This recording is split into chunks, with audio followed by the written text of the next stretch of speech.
Selamat petang dan selamat sejahtera rakyat Malaysia, sekali lagi bersama di channel ini bagi melaporkan berita politik semasa. Berita politik semasa yang bertajuk Mahkamah mungkin bebas Zahid kerana dia TPM, ulas Dr. Mahathir. Presiden UMNO Datuk Seri Ahmad Zahid Hamidi yang berdepan 47 tuduhan rasuah pecah amanah dan pengubahan wang haram tidak sepatutnya dilantik sebagai timbalan Perdana Menteri kerana langkah itu dapat memberikan tekanan kepada Badan Kehakiman. Bekas Perdana Menteri 2 kali Tun Dr. Mahathir Mohamad berpendapat jawatan TPM sebagai orang kedua tertinggi dalam pentadbiran negara akan mengganggu mahkamah yang mungkin terpaksa membuat keputusan memihak kepadanya. Menurutnya, jawatan itu juga memberi tekanan kepada institusi kehakiman untuk menjalankan tugas secara adil dan tanpa gentar dalam kes mahkamah yang dihadapi pengurusi Barisan Nasional itu.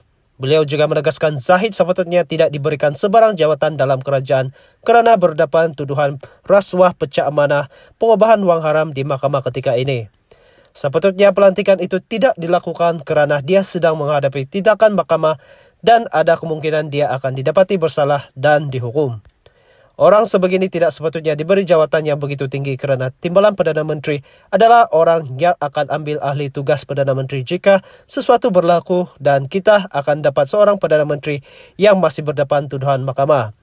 Orang melihat oleh kerana timbalan Perdana Menteri, mahkamah tidak boleh mengambil tindakan terhadapnya. Ini akan mengganggu pihak mahkamah untuk membuat keputusan. Mungkin mereka akan dapat tekanan dan undang-undang mungkin diketepikan.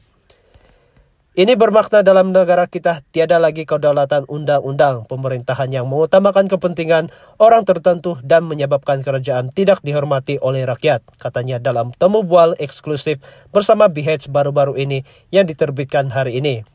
Beliau berkata demikian ketika ditanya mengenai kesan pelantikan Ahmad Zahid Hamidi yang masih dibicarakan di mahkamah sebagai timbalan Perdana Menteri dalam Kabinet Kerajaan Perpaduan pimpinan Perdana Menteri Datuk Seri Anwar Ibrahim. Pada 24 Januari lalu, Mahkamah Tinggi memerintah Ahmad Zahid Hamidi membela diri terhadap 47 tuduhan rasuah pecah amanah pengubahan wang haram dana Yayasan Akal Budi selepas pihak pendakwaan berjaya menimbulkan kes prima facie bagi tuduhan terbabit.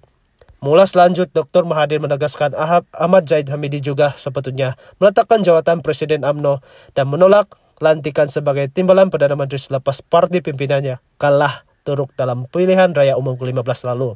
Dulu selepas PRU 14, Datuk Seri Najib Razak sebagai Presiden UMNO selepas kalah dan kemungkinan dihadapan ke mahkamah, dia letak jawatan.